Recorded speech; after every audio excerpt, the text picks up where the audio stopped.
बे समाव रादाबखौ फरायदों आं सन्दना इस्लारि। दिनै गोबांथार आयदाखौ लानानै दुलाराय बर' फरायसा आफादा बड'लेण्ड मुलुगसोलोंसालियाव 2 घन्टा धरना हाबाफारि लादों। मुलुगाव गुबुन गुबुन स्टेट कान्ट्रिफोरा जेरै इउनिभार्सिटि फरायनानै लेखा रोंनायनि हारा बांसिन, बेनिखायनो बड'लेण्डआवबो बर' एबा बर' नङि फरायसाफोरनि इउनिभार्सिटि फरायनायनि हारा बांनांगौ होनना फोरमायदों। लोगोसे गोबां फरायसाफोरा गोबां गुबुन गुबुन आयदानि सायाव माखासे खथाफोराव नांगौ बायदि सिट मोननांगौनि थाखाय दिनै दुलाराय बर' फरायसा आफादा बे हाबाफारिखौ लानाय जादों होननानै खौरांगिरिनि सिगाङाव दुलाराय बर' फरायसा आफादनि आफादगिरि दिपेन बर' बिथाङा फोरमायथिदों। আমাৰ আজি অনিচ্ছা মানে থকা সত্ত্বেও আমি বডোলেণ্ড ইউনিভাৰ্চিটিৰ এই মূল দুৱাৰত আমি ধৰ্ণা কাৰ্যসূচী 2 ঘণ্টা ল'বলৈ বাধ্য হৈছোঁ।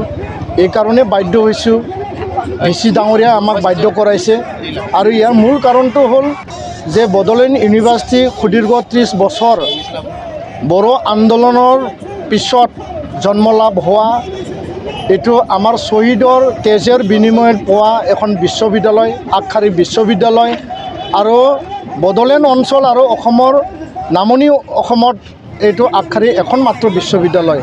এই বিশ্ববিদ্যালয়ৰ সদায় আমি মংগল কামনা কৰোঁ। আমাৰ ল'ৰা ছোৱালী নৱপ্ৰজন্ম, আমাৰ ছাত্ৰ ছাত্ৰী ইয়াত পঢ়ি পেলাই চাকৰি বাকৰি পাওক, তেওঁলোকে জীৱনৰ সংস্থাপন হওক, তেওঁলোকে জীৱন আগবাঢ়ি যাওক, আমি এইটো বিচাৰোঁ। কিন্তু আজি এই ইউনিভাৰ্চিটিখনত কিছু যি অৰাজকতা, ডিক্টেটৰিয়েল আৰু ইউনিলেটাৰেল যি ডিচিশ্যন ভিচি প্ৰফেচাৰ লাড্ডু সিং ডাঙৰীয়াৰ, সেই ইয়াৰ ওপৰত আমি আজি বিৰোধিতা কৰি পেলাই এই আন্দোলন লৈছোঁ। আমি সুদীৰ্ঘ 1 বছৰৰ আগতে আমি দাবী জনাই আহিছোঁ, ইয়াত পাৰ্মানেণ্ট ৰেজিষ্টাৰ এপইণ্টমেণ্ট দিব লাগে। আজি আপোনালোকে ইয়াত চাওক, ভিচি ডাঙৰীয়া আমাৰ এই অঞ্চলৰ নহয়, আমাৰ মানুহ নহয়। আজি ৰেজিষ্টাৰ আমাৰ মানুহ নহয়, আমাৰ অসমৰ নহয়, আমাৰ বডোলেণ্ডৰ নহয়। আজি ৰেক্টৰ ডাঙৰীয়া আমাৰ বডোলেণ্ডৰ নহয়, অসমৰ নহয়।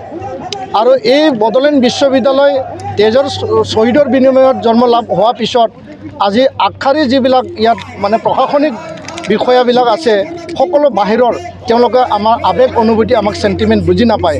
তো আমি কৈছোঁ যে ইউনিভাৰ্চিটিখন যদি আমাৰ অঞ্চলৰ স্বাৰ্থত, আমাৰ ল'ৰা ছোৱালীৰ স্বাৰ্থত, আমাৰ জাতীয় জীৱনৰ স্বাৰ্থত যদি কাম কৰিব লাগে, তেতিয়াহ'লে আমাৰ মানুহ থকাটো ইয়াত উচিত। আৰু ইয়াৰ কাৰণে আমি কৈ আহিছোঁ যে ইউনিভাৰ্চিটিখনৰ মেজৰ ডিচিশ্যন লোৱাৰ আগতে ইয়াত পাৰ্মানেণ্ট ৰেজিষ্টাৰ এপইণ্টমেণ্ট দিব লাগে। আমি দাবী জনাই আহিছোঁ, তেখেতে এই কাম মানে কৰা নাই, এই কাম তেওঁলোকে কাণসাৰ দিয়া নাই। বৰঞ্চ যোৱা 2020 চনৰ ডিচেম্বৰ মাহত যেতিয়া ইয়াত কাউন্সিল চৰকাৰ শপত বাক্য যেতিয়া লৈ আছিল, ইয়াত প্ৰায় মানে 50,000 মানুহ গেডাৰিং হৈছিল আৰু সমগ্ৰ অসমৰ মুৰব্বীসকল ইয়াত আছিল।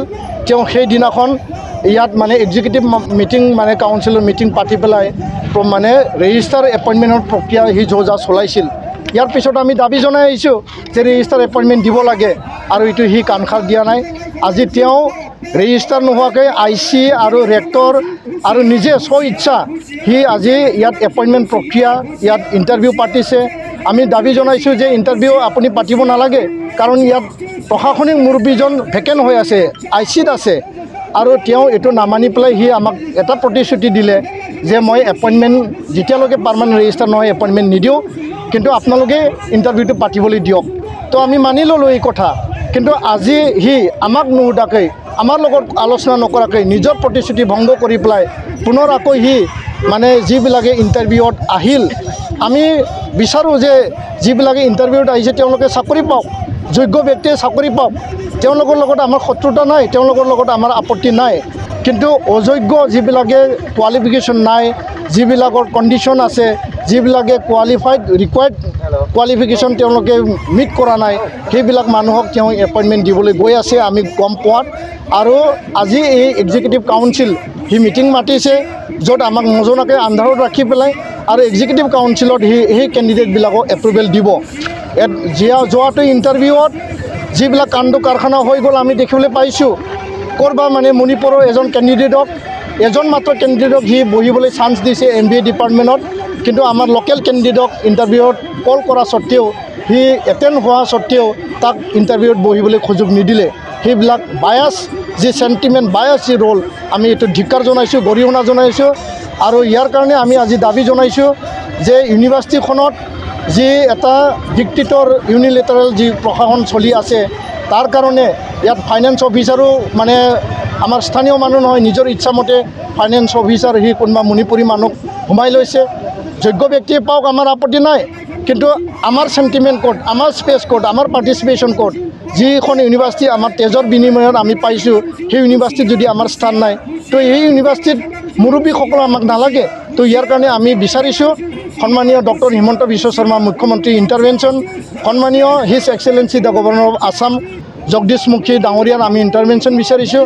আৰু এই অকৰ্মণ্য যি ডিক্টেটৰশ্বিপ, যি ভাইচ চেঞ্চেলৰ, তাক অপসাৰণ কৰিব লাগে, এক্সপালশ্যন কৰিব লাগে, তাক ৰিমুভেল কৰিব লাগে আৰু নতুন ভাল এজন ব্যক্তি, আমাৰ স্থানীয় ব্যক্তি ইয়াত ভাইচ চেঞ্চেলৰ হিচাপে নিয়োগ কৰিব লাগে। অসমৰ মানুহ, বড়োলেণ্ডৰ মানুহ নিয়োগ কৰিব লাগে আৰু ইমিডিয়েট এজন ভাল ৰেজিষ্ট্ৰাৰ আমাক ইয়াত লাগে, যাৰ দ্বাৰা আমাৰ নৱপ্ৰজন্ম, আমাৰ ছাত্ৰ ছাত্ৰী, আমাৰ জাতীয় জীৱন আৰু এই অঞ্চলৰ যিখিনি শিক্ষাৰ উন্নত যি মান গঢ়িব লাগে এই বিশ্ববিদ্যালয়ৰ যোগেদি আমি বিচাৰিছোঁ। আৰু বহুখিনি ইয়াত তথ্য আছে, কেলেংকাৰী আছে। যোৱাকালি আমাৰ কোকৰাঝাৰ জিলা এপছুৰ সম্পাদকৰ তাত পুলিচৰ ফোন আহিছে, আমাৰ সাধাৰণ সম্পাদক ফণীন বসুমতাৰী তাত পুলিচৰ ফোন আহিছে, আমাৰ এডুকেশ্যন ছেক্ৰেটাৰী তাত পুলিচৰ ফোন আহিছে। পুলিচৰ ফোন কিয় আহিছে আমি বুজিব পৰা নাই। ইয়াত না মানুহ মৰিছে, ইয়াত না বম ব্লাষ্ট হৈছে, না ইয়াত কোনোবা ল' এণ্ড অৰ্ডাৰ চিটুৱেশ্যন হৈছে। আজি VC ডাঙৰীয়াই পুলিচক লগাই পেলাই আমাৰ আন্দোলন, আমাৰ দাবী নস্যাৎ কৰিব বিচাৰিছে।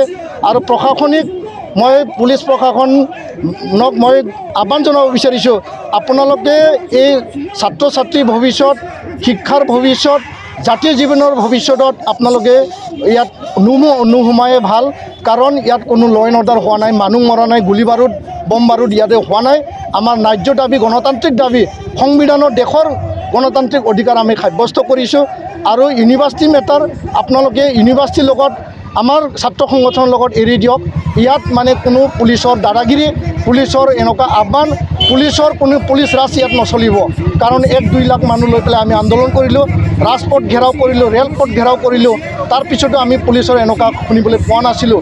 আৰু যিজন DSP বিষয়ে আমাক ফোন কৰিছে, আমি তেওঁক আহ্বান জনাইছোঁ ভৱিষ্যতত যাতে এনেকুৱা মানে শৈক্ষিক পৰিৱেশ, জাতীয় জীৱন, চেণ্টিমেণ্ট, আৱেগ অনুভূতিক লৈ আপোনালোকে ইয়াত মানে অন্তৰ্ভুক্ত নোহোৱাটোৱেই ভাল। আৰু যিকোনো ল' এণ্ড অৰ্ডাৰ চিটুৱেশ্যনক লৈ আপোনালোকে আলোচনা কৰক, শান্তিৰ বাবে আলোচনা কৰক। আৰু গণতান্ত্ৰিক ইয়াত অহিংস যি মানে এটা মানে ইয়াত মানে বাতাবৰণ আনিব লাগে, তাৰ কাৰণে আপোনালোকে আলোচনা কৰক। তো ইয়াৰ কাৰণে ইয়াত যিখিনি খেলি মেলি হৈ আছে, আমি ইয়াত হাই লেভেল ইনকুৱাৰী বিচাৰিছোঁ। আৰু ইয়াত যিবিলাক কৰ্মকাণ্ড হৈ আছে, মানে ঠিকা টুকলি কিবা কিবি ইয়াত দিয়া বুলি আমি শুনিছোঁ, কিন্তু তাত কোনো মিটিং মাটাং হোৱা নাই, তাত কোনো কাৰো লগত আলোচনা হোৱা নাই। কোনে পায়, কোনে নাপায়, কোনে কৰে আমাৰ ক'ব লগা নাই, কিন্তু ইয়াত এপ্ৰুভেল লাগে। ডক্টৰ নিক্সন সিং যোনে ছেক্সুৱেল হেৰাছমেণ্ট কেছত ছাছপেণ্ডেড হৈ আছে, সি 2 বছৰ ধৰি ফুল দৰমহা লৈ আছে, কোনো ডিউটি নোহোৱাকৈ।